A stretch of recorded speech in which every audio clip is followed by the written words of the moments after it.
Не так давно парламент Республики Корея принял законопроект о запрете на разведение и убой собак в целях употребления их мяса в пищу. Я, может быть, и не знала бы об этом, но на одном канале увидела ролик на эту тему, почитала комментарии и захотелось высказаться. Формат будет такой: вопрос-ответ, чтобы как-то упорядочить, что ли, чтобы в голове все так сложилось по полочкам. Первый вопрос. Правильно ли поступил парламент, приняв такой законопроект, и почему? Ну, лично я считаю, что правильно. Давно надо было. Не надо есть никого, все хотят жить. Второе. Этот законопроект был принят под давлением западного общества или были другие причины? Скорее всего, да. Но я слышала, что жена президента любит собак. Может быть, это явилось одной из причин. Третий вопрос. Как решить проблему по потере бизнеса и рабочих мест в сфере собаководства? Ну, мне кажется, очень просто. Перепрофилировать, например, в свиноводство, кролиководство, нутриеводство и так далее. Может быть, даже как-то на начальном этапе субсидировать это перепрофилирование. Четвертый вопрос. Противники законопроекта говорят, что это давняя традиция, которую нельзя ломать насильственным путем. Ну, на этот вопрос я бы хотела тоже вопросом на вопрос ответить. У каких-то диких племен, наверное, до сих пор существует традиция каннибализма. Такие традиции тоже надо чтить? Пятый вопрос. Можно ли вообще отказаться от поедания какого-либо мяса? Ну, здесь, знаете, я не диетолог, не врач. Ну, вот попытаюсь как-то на таком вот житейском, дилетантском уровне. Я думаю, что можно. Приведу пример. Моя мама ела мясо очень редко, и то только говядину в голубцах, мантах и очень сдержанно. Была худенькая, умерла в 81 год, диагноз был арахноидит. Но все домашние дела были на ней. Папа любил мясо, особенно жирную свинину, умер от рака толстой кишки в 75 лет. Я не могу сказать, что без мяса не могу жить. Мне вообще нужен источник энергии по часам, так как у меня проблемы с щитовидкой. Но иногда хочется мясного, но достаточно куриной грудки.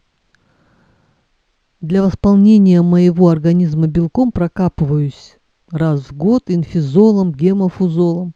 Шестой вопрос. Любимый аргумент в такой дискуссии. Гитлер любил собак, но уничтожал людей. Ну, за то, что любил собак, молодец. За то, что уничтожал людей, он преступник, понес наказание, застрелился, отравился. Не будем забывать, в человеке два волка. Один хороший, а другой плохой. Хотелось бы поговорить просто теперь о морально-этической стороне законопроекта. И вообще этого вопроса. Не буду много разглагольствовать. Лет 6 назад я, и не только я, стоя на остановке, наблюдали страшную картину. Парень, поймав собаку палкой с крючьями, которую она заглотила, тащил ее через улицу. Собака плакала. Я крикнула: что вы делаете? Закона тогда не было. Но спасибо, такой закон теперь есть. Кстати, он, может быть, был, как сказать, работником по отлову собак. Я не уверена, что он там был работником какой-нибудь кухни, ресторана. Я руками и ногами за такой закон. Если он поможет искоренить подобные варварские зверства. Когда я была маленькой, зимой забивали свинью. Она орала так, что я до сих пор помню это. Детей это очень травмирует. Я не принимаю никаких оправданий. Загляните в глаза любому животному, и вы поймете, почему этого делать нельзя. Выход есть всегда. Несколько лет назад у меня была мысль разводить кроликов на даче на мясо. Потом я задалась вопросом, как их убивать. Один знакомый кроликовод сказал: палкой по голове и все. Я как представила эту картину и отказалась от этой затеи. Я не ханжа, но если когда-нибудь запретят есть всех животных при условии, что будет какой-то альтернативный белок, я не буду против. Если честно, я была поражена реакцией этого популярного блогера на данный законопроект. Я могу понять, что во время ленинградской блокады съели всех. Речь шла о банальной выживаемости. Но сейчас вопрос так не стоит.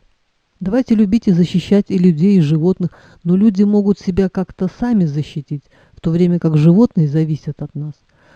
Правда, у меня еще остался вопрос по отлову бродячих собак. Методы отлова тоже варварские. Вот с этим как? Человечество взрослеет, мудреет. Мы не охотимся на мамонтов, не ходим в шкурах. То, что в прошлом было нормой для каких-то народов, сегодня таковым не является. Сами корейцы с низкой рождаемостью страдают от одиночества, многие даже не женятся, не выходят замуж, заводят собак, которые тебя никогда не предадут. Как они радуются твоему приходу, скулят, повизгивают, тоскуют. Давайте вспомним известного пса Хатика, а про скольких мы не знаем.